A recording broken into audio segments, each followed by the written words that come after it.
everybody. I would say welcome back inside the studio, but we are clearly not in the studio today. But as always, sort of alongside Mackenzie Long, former Michigan State Spartan and head coach at Turn Into. My name is Carol Lyles. Kenzie, we're in a little different setup today, but it's still good to see you. Yes, it's good to see you. This is different, but this will be fun. I'm excited. We've got a lot of good games, good teams, good players to talk about today. But I want to start off by talking about, we are at this really important part of the season. These teams are coming off really big wins, whether it's a conference win or, we're getting into regional district wins. How important is it for these teams to kind of stay in the moment and not get caught up in these big wins at this point in the year? Yeah, I think that's a really good point of not getting caught up in the big wins because what I love about playoffs is it's one and done. You don't have a chance to lose and bounce back. So you have to stay focused in the game at hand. You're going to really see the best of the best at every game. And so when you're kind of playing in these games, I think it's really important for the players to move on after having a good win or after having a good AB because the game doesn't know who's supposed to win. And in these one and done games, you never know. Well, great game that we had last week. Woodhaven beating Allen Park 10-9 to win their first ever Downriver League title in school history. Kenzie, what a game that ended up becoming. Yeah, that was an awesome game. I mean, Woodhaven scored 10 runs in the first 3 innings, and that just shows you the firepower offense that they have, which they're going to need heading into districts. They have players like Mia Taylor, Brooke Taylor, the double Graces, and Ariel that can really, really put up high numbers. And I think it's important for their confidence as they move forward in districts. Woodhaven did end up winning that game, but let's talk a little bit about the fight that Allen Park showed, never really giving up in that game. You never want to say you build confidence off a loss, but that was a really big confidence booster, I think, for Allen Park as well, because they did get down early. I mean, they got down to 10-0 in the first 3 innings, but they were able to fight back. And the way that they can fight back shows that they can fight back as they head into the playoffs. But for Allen Park, the big important key for them is they're not going to be able to shut down offenses, especially high power offenses. So it's super important that they score a lot of runs. What is the key, do you think, for Woodhaven after coming off such a hot 3 innings to you have to go out there and shut the other team down once you start so hot? What do you think is the difference maker when it comes to shutting teams down for Woodhaven? That's huge. I think these crooked numbers, there's a stat out there that says if you have a crooked number, so anything 3 and above, you should win 93% of the games. And in Woodhaven's case, I mean, they scored 8 runs in the bottom half of the inning, but then they let Allen Park come back and get 5 runs that next inning, and that just produces confidence. When you build confidence, you want to shut the door right away. And so for Woodhaven, the important thing for them to move forward is when they score runs like they did, which is awesome, they need to come back that next inning and really, really shut the door. Let's talk about another team who scored a lot of runs. Grand Blanc beating Trenton 15-0. What did you see in that game, Kent? Yeah, Caitlin DeWitt is, a stud for them. She's leading their offense, and she's going to be a player that is going to need to perform in order for them to move forward in playoffs. But they have 2 great pitchers in Kayla Blumenshine and Savannah Schultz. And I think it shouldn't go unnoticed, even though they scored 15 runs, that they put up a big 0 against Trenton. Those 2 players are the catalysts of the team. They're holding the bulk innings, and they're going to be key because they can throw 2 pitchers at you that throw 2 different ways. You talked about it's easy when you look at a score like 15-0 to kind of notice the 15, but also it is really hard to go out there as a pitcher and put up zeros. That's really impressive, and it should not be overlooked in that outing. Yeah, and Trenton has Division I players in their lineup, so it's super important that they are able to do that. The cool thing about Grand Blanc is like I said, they have 2 pitchers. Savannah Schultz is more of an east-west pitcher that will throw a rise ball at you, but Kayla is more high in the zone. So as they go forward, they're going to be able to give you 2 different looks. And in this Grand Blanc versus Trenton game, they both threw. And I think for them, they're both carrying the bulk of the innings. So they're going to be able to consistently throw hitters off balance because they throw 2 different zones. Another great game that I want to talk about was Grand Ledge beating Leslie in the Hall of Fame Classic in Lansing. You said there is a lot of pride just being able to be in these games, right? Yeah, I give a lot of players lessons within this, within that Lansing area, and they love Mhm. coming in and telling us, "Oh, we made it. We were in the Diamond Classic. We're in the Hall of Fame Classic." They love it. But in this game, I mean, Grand Ledge, I know they take so much pride in winning, and Grand Ledge won this game 7-1 off of Tomia. Tomia threw 8 strikeouts in that game, but she also hit a bomb. Like she is a game changer for them on the mound and in the box. And she's kind of found it as of late, you know? She's had it pretty much all season, but she picked a great time to start being dominant on both the offense and defensive sides.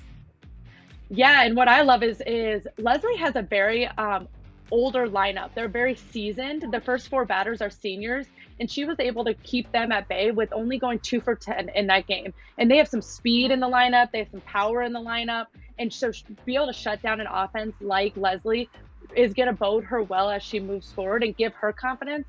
And when she's able to put up the runs for herself as well with the bombs, that's going to be really helpful for Grand Ledge. And they have a really good lineup, and I'm excited to see them move forward. Yes, definitely excited to see what they do as they move on to the season. Also excited, a huge pre-district win for Macomb, Dakota over Utica Eisenhower. What did you like out of that game?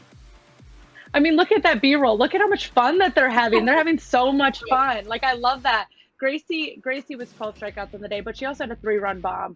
And for Dakota, we've been saying it all year, is if their offense has to get going in order for them to be successful, and they're starting to get comfortable in the box. And when they get comfortable, they're going to be dangerous. I mean, they only struck out one time on the day, so their offense together was really successful. And they're going to be a key to success for them is those free bases, the walks and the hit by pitches. And they were able to do that with a ratio of 4 free bases to only 1 strikeout in that game. I remember talking to you last year about the same thing. They are just a fun team to watch, incredibly talented, but to watch them in the dugout and how they interact with each other, they're just, you can tell they're best friends and just having so much fun out there playing together. And that's what it's going to take for them to go far, is like that looseness, that ability to kind of just like go out and play.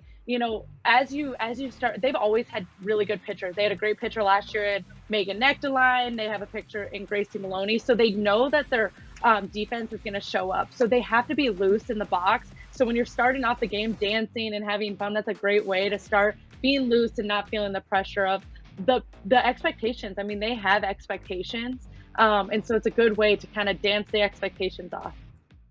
Well, we are adding a new player to our Player of the Year list in Kennedy Miller from Homer High School. Kenzie, what do you like from Kennedy? I love that Kennedy is always up there to perform in the box. Like she's batting .609 on the year, but she has 40 extra base hits. She has 19 doubles and 16 bombs on the year. So to me, she's up there to do damage, and that's what you want in a leader, and she is just that for them. She's going to Concordia, and she's just phenomenal in the box. She just really, really does a good job for Homer, and it's allowing them to make a run this year, and I'm excited for them. You talked about, her kind of being one of the leading factors in them making a run. This kind of is the point in the season where all of these girls on our list, it's time to go out there and prove yourself. You've talked about all year that it's about the impact that you make for your team. This is kind of their time to shine, right?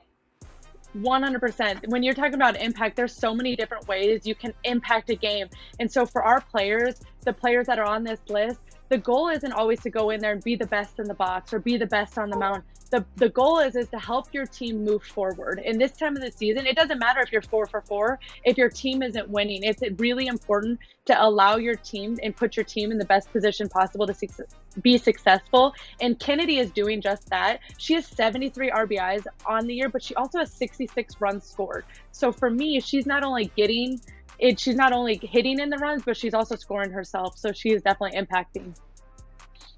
Well, congratulations to Kennedy. Just a reminder, you can vote for your favorite player up until June 7th at 4 p.m. You can do that by visiting statechampsw.com. It is time for the tournament to start. Districts are happening. I want to know if you have any maybe upsets in mind, kind of matchups to keep an eye out for. Yeah, I do think that there's going to be some people that are going to go home on Saturday that might be an upset. I have Leslie versus Grass Lake. I am super excited for that game. They played in the regular season and they Grass Lake won 1-0. I think Grass Lake has a chance to go really, really far, but they have a tough first opponent in Leslie. The other game that I have that I think is important to look out for is Saline versus Dexter. Saline is another team that we've been kind of following along all season, and they lost to Dexter in the regular season 4-0. So again, these are two games that I think that these teams have a chance to go far, but they have a tough first round game. I love these, second time these teams are seeing each other, and, we're not really sure at this point in the season which direction they could go. They saw each other very early. And, these teams are completely different at this point in the year. Yeah, and for both of these teams, I mean, they have seniors that are kind of leading the way. So for Leslie, for instance, they have a senior on the mound, and they have 4 seniors in the first half of their lineup, where Grass Lake has a sophomore on the mound. So when you're talking about they're going to end their career, so they're going to come out a little bit fighting a little bit more. And so I do think when upsets happen, it usually starts in the mound, and it usually starts with senior leadership. Who is going to be the team that goes out and doesn't want their season to end and is able to perform at their best when districts start? I think that's what makes it so fun too, right? Because you do have a younger sophomore who's maybe going out there for the first time maybe, but she could be feeling it, But then you put her up against a senior who's been there before, and they're like, you know what, I got this. It's just two totally different vibes, going head to head against each other. You never know who's going to come out on top. Agreed. And one of the things that I think is so fun is a lot of these teams have been playing with each other forever, right? Since they were like babies. And so this is the last time that they're going to be able to play with each other. And so they're really going to kind of be in the moment. They're going to be where their feet are, because this could be it for them. I mean, a lot of our players are going on and playing college softball somewhere, which is super awesome. But this is the last time they're going to play with their best friends that they grew up with. And so when that happens, you always have a little bit more desire to compete in that moment. And you start to do things like the little things, right, that we've been talking about. And so there is upsets that are able to be brewing this Saturday. And so I encourage the teams that are on the side that they're expected to go far, don't be expected, don't just think you have an easy district and run through it. And then the teams that are still finding their way, an upset is always likely. That's why I just love this point of the season, because you never know what's going to happen. Upsets are, I feel like, regular almost at this point. But I know one thing, that everybody, regardless upset or not, their bats are going to be hot going into districts. Yes, and I hope in districts that our infielders keep turning too. Swing Away is presented by Lawrence Technological University. Be curious, make magic. Swing Away is also presented to you by Turnin' 2 Softball. Continue to dream big and invest in development. Visit our website at turnin2mi.com. The Michigan High School Athletic Association, promoting the value and values of educational athletics. The Michigan Army National Guard, a proud sponsor of the MHSAA. And the Detroit Athletic Club Foundation's Michigan High School Male and Female Athlete of the Year Award.